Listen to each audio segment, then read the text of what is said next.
Et salut à tous, ici XLSX sur la chaîne de Duel Genesis et aujourd'hui, on se retrouve, c'est vrai, ça fait un petit moment que j'avais pas sorti de contenu, tout simplement parce que manque de temps, de moyens, tout ça, hélas.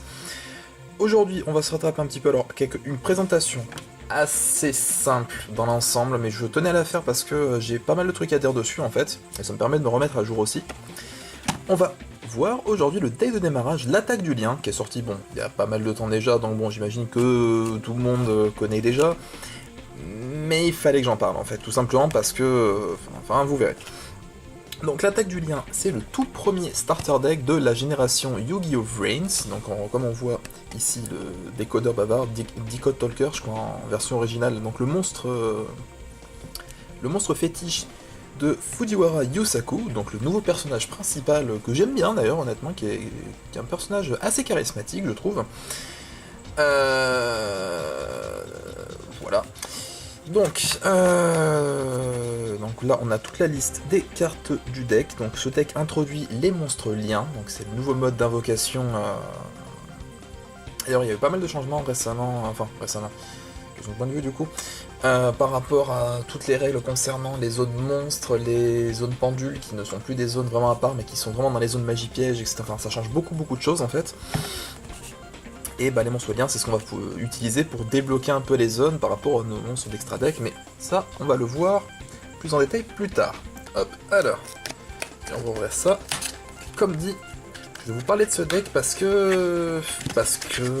y a des trucs cool dedans en fait, tout simplement.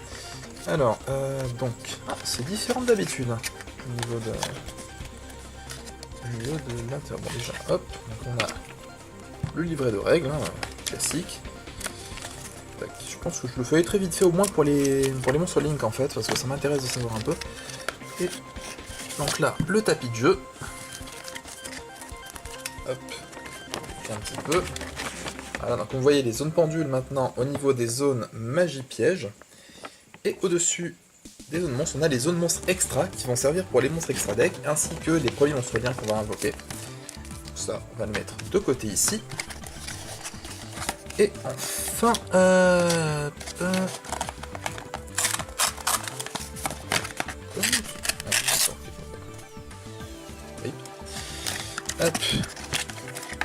le deck, voilà, ici.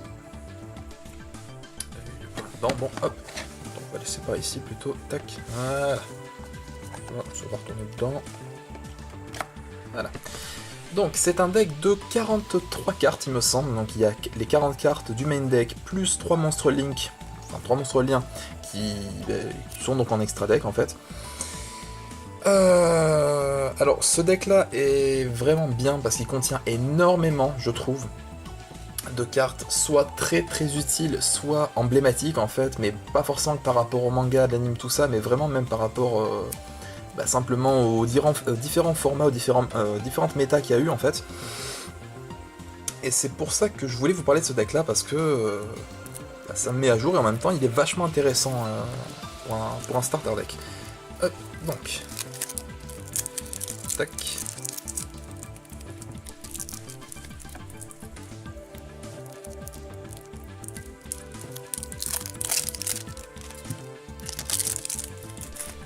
On va voir ça correctement. Voilà, doucement. Nickel. Donc, on commence par donc déjà une foil, lien assassin. Là, qui a la nouvelle rareté avec donc les étoiles et l'attribut aussi, du coup en plus de l'image et du nom. Alors, il s'agit d'un monstre Cybers, donc les Cybers ce sont les nouveaux monstres qui sont apparus avec justement toute la génération de Vrains, donc que ce soit dans l'édition locale du dueliste, celles qui viennent après, et puis bon, les nouveaux decks du coup. Donc niveau 5, 2000 d'attaque, 600 de défense, si vous ne contrôlez aucun monstre, vous pouvez invoquer spécialement cette carte depuis votre main. Une fois par tour, vous pouvez défausser maximum 2 cartes, puis cibler autant de magie piège sur le terrain, détruisez-les. Donc c'est un... Même s'il a 5 points d'attaque de moins, c'est un cyberdragon en mieux, parce qu'il n'y a pas besoin que l'adversaire contrôle un monstre alors qu'on en contrôle aucun pour l'invoquer SP, donc on peut l'invoquer SP direct en fait, et en plus on peut péter des magies pièges en défaussant, bon ça coûte 2 cartes à chaque fois, ça peut paraître un peu cher, mais je trouve ça quand même vachement bien. Hop. Nous avons ensuite en ultra le Decode Talker, le décodeur bavard, qui est un monstre lien 3. Donc c'est un monstre Link du coup. Enfin lien ou Link, je sais pas, parce qu'ils mettent là lien, mais ils laissent Link en bas à droite en fait. Donc position haut, bas gauche, bas droite. Il faut 2 monstres à effet ou plus pour l'invoquer. C'est un monstre aux ténèbres. Il gagne 500 d'attaque pour chaque monstre que cette carte pointe. Donc un monstre par ici ou par ici, hein, je suppose. Lorsque votre adversaire active une carte ou un effet qui cible une ou plusieurs cartes que vous contrôlez, c'est donc effet rapide, vous pouvez sacrifier un monstre pointé par cette carte, annuler l'activation, et si vous le faites, détruisez la carte. C'est très bien. Sachant que je suppose qu'on ne peut pas sacrifier les monstres adverses, hein, si jamais ça pointe sur le terrain adversaire, quoique je sais pas trop en fait. Pierre, dites-le moi en commentaire, vu que je ne suis pas vraiment encore bien calé sur les lignes, je vais essayer de me mettre à jour un petit peu là, les temps qui viennent, tout ça. D'autres vidéos d'ouverture qui arriveront, donc on verra peut-être un peu quelques autres monstres liens. On verra ça. Hop. Nuageur Rame. Hop, c'est un monstre cyber une fois de plus de niveau 4. Lumière, ce coup-ci, 1800 000. Vous pouvez sacrifier un monstre, puis invoquer... puis cibler un monstre cyber dans votre cimetière, invoquez-le spécialement. Vous ne pouvez utiliser cet effet de Nuageur Rame qu'une fois par tour. Un autre monstre lien, Botte de Miel. Ce coup-ci est un monstre Link 2. Il faut 2 monstres cyber, sauf qu'un joueur ne peut cibler de monstres pointés par cette carte avec des effets de carte, et ces monstres ne peuvent pas être détruits au combat, c'est sympa. Et enfin, là, le dernier monstre lien, l'araignée lien, qui est un monstre lien 1, avec 1000 d'attaque. Il faut qu'un monstre normal... Pourtant, vous pouvez invoquer spécialement un monstre normal de maximum niveau 4 depuis votre main dans votre... dans votre zone pointée par... Ouais, donc juste en dessous en fait, juste en dessous de l'araignée lien, on peut invoquer un monstre. Ça peut être sympa. Donc ça, c'est pour les foils. Et maintenant, on passe vraiment au deck, à proprement dit, enfin, les communes. Donc on a Bitron, monstre normal Cybers, de niveau 2. Draconette, un monstre Cybers, une fois de plus. Monstre à effet niveau 3. Serpent Galactique, un monstre dragon synthoniseur de niveau 2 que je trouve vachement cool, en fait, personnellement. C'est vraiment sympa, ça peut aller dans pas mal de decks dragon, en fait, finalement. Parce que vu que c'est un monstre normal, ça peut aller dans Hieratic, ça peut être utilisé en combo avec, par exemple, c'est Dragard, je crois, si je dis pas de bêtises, qui lorsqu'il est invoqué, on peut invoquer spécialement un monstre normal, Dragon plus cimetière, puis faire une synchro DA, enfin, il y a des combos qui sont sympas à faire avec cette carte. Dragon Carapace Mystère, un monstre normal avec... Enfin, un monstre Wyrm, ce coup-ci normal avec 2000 d'attaque, c'est sympa. Barbaros, le roi des bêtes, ça c'est sympa, ça c'est très cool dans un starter. Un cyberdragon. Un lanceur photon, ça c'est très cool aussi. Univers Exarion, ça c'est une carte... c'est une carte qui est plus toute jeune, mais qui pourtant reste assez fun à jouer. Mandragora, Colonie du Mal, ça aussi c'est vraiment cool, ça peut être invoqué spécialement. Capitaine en maraude, une fois de plus une bonne carte qui peut faire de l'invocation spé. Sangan, avec l'errata du coup, du fait qu'on peut utiliser son effet qu'une fois par tour, tout ça. Très bonne carte, ancienne et emblématique aussi.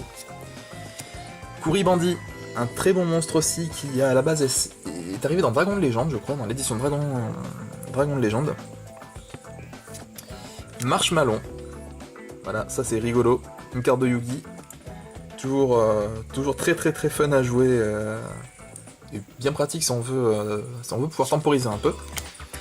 Voiture cardée, ça pour faire un petit peu de pioche, ça peut être vraiment pratique.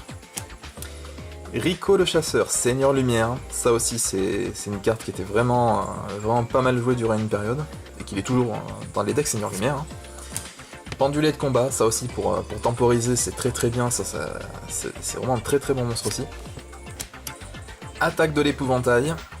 Voilà, donc si vous connaissez un minimum, je pense que vous voyez déjà que là il y a pas mal de monstres, et comme dit on est que sur les monstres, qui sont des trucs qui sont juste trop cool en fait. Donc attaque de l'épouvantail par exemple, on peut la défausser pour terminer la battle phase lorsque l'adversaire déclare une attaque directe, enfin, c'est super cool. Illusionniste d'effet, même chose, ça annule un effet d'un monstre en effet rapide, c'est un hand trap, on peut le défausser, c'est génial. Donc ça, c'était pour les monstres. On passe maintenant au magie piège, donc le Seinet Univers, qui est une carte magie de terrain. Tous les monstres liens que vous contrôlez gagnent 300 d'attaque. Une fois par tour, vous pouvez cibler un monstre dans le cimetière, mélangez-le dans le deck. Si carte sur le terrain est détruite par un effet de carte, envoyez tous les monstres dans les zones monstres extra au cimetière. Ça a un contre-coup, donc bon. Après, honnêtement, je sais pas si c'est vraiment si fort que ça. Je suppose que c'est pas trop mal pour un terrain de deck de démarrage, mais bon, après à voir, quoi. Réincarnation de monstre. Voilà, ça c'est une carte assez classique. Trou noir, c'est toujours bien d'en avoir. Typhon d'espace mystique, ça même chose, c'est toujours très bien d'en avoir. Livre de la lune, voilà, ça c'est très cool. Lance interdite. L'union fait la force. C'est une vieille carte aussi d'ailleurs. Pot de dualité, oui, on a un pot de dualité dans un starter, ça c'est vraiment cool. En commune, mais ça reste quand même très appréciable. Fardeau du puissant, ça fait longtemps que je l'ai pas vu cette carte là. Ouais, ça fait un petit moment que je l'avais pas vu d'ailleurs. Ouais. C'est pas tout jeune non plus. Je crois que c'était avec un jeu vidéo de GX, je crois à la base, qu'il était en carte promo, il me semble, si je dis pas de bêtises. Unité de ravitaillement. Terraformation, qui va servir à aller chercher justement notre terrain pour les monstres liens. Hop. Et maintenant on arrive aux cartes pièges. La jarre d'avarice pour commencer, ça commence pas mal du tout déjà, parce que la jarre d'avarice c'est cool. Ça permet de cibler 5 cartes d'un cimetière, de les mélanger dans le deck, puis de piocher une carte. Ça permet de faire un peu de reload, ça peut être sympa. Appel de lettre hantée. Voilà, dans la série des cartes justement, qui peuvent toujours être utiles dans un peu tous les decks et qui ont été assez emblématiques, ça se pose là quoi. Force de miroir, même chose, ça reste toujours très bien. Hommage torrentiel, même chose. Lorsqu'un monstre est invoqué sur le terrain, on peut détruire tous les monstres sur le terrain. Anneau de destruction, c'est la version avec les ratas, ouais c'est ça. Voilà, ça aussi, carte emblématique utilisée par Seto Kaiba à l'origine. Utilisée aussi par Baston Misawa, il me semble, dans GX, dans le début du manga. Trappe sans fond, voilà, ça aussi c'est très cool. Dispositif d'évacuation obligatoire. Chaîne démoniaque, ça aussi c'est très bon. Et le pot de vin du temple maudit. Voilà. Globalement, comme dit, ce deck là, honnêtement, au niveau des cartes qu'il y a dedans, c'est vraiment du très bon. Et, enfin voilà, là vous les voyez défiler un peu plus rapidement, du coup je pense que vous pouvez vous faire l'idée que il y a vraiment du très bon dedans quoi. Que ça soit au niveau piège, au niveau magie et au niveau monstre. C'est pour ça que je voulais en parler principalement, en plus du fait que ça me permet de me mettre un peu à jour tout ça. Mais voilà, honnêtement ce deck est vraiment bien. Si vous voulez vous remettre un petit peu à la collection ou simplement au jeu tout court, tout ça, vous êtes un petit peu curieux de ce qui se fait maintenant. Honnêtement, moi je pars du principe que ce starter c'est probablement le meilleur truc à prendre parce qu'il y a vraiment plein de cartes cool. Il y a en plus des nouveaux monstres, les nouveaux monstres cybers dedans, il y a 3 monstres liens. Enfin c'est top quoi. Voilà, donc sur ce, écoutez, j'espère que vous avez apprécié cette vidéo, bon, somme toute assez simple, certes, mais vous inquiétez pas, il y a des trucs assez cool qui vont arriver. Je suis un petit peu en train de penser d'ailleurs à faire un petit volume 2 de la série de vidéos consacrée aux archétypes. Si vous vous souvenez, j'en avais fait qu'une, je voulais en faire plusieurs, mais en fait au final ça a été un petit peu laissé à l'abandon. Je pensais en faire une deuxième partie sur un archétype qui est assez connu, mais j'ai envie d'essayer de potasser un minimum le sujet pour faire quelque chose de plutôt complet, donc bon, j'espère que ça vous plaira. Que dire de plus? Aimez, commentez, partagez la vidéo si ça vous a plu, et surtout, n'oubliez pas de ressentir l'âme des cartes, hein, c'est très important. Et moi je vous dis à la prochaine. Allez, salut!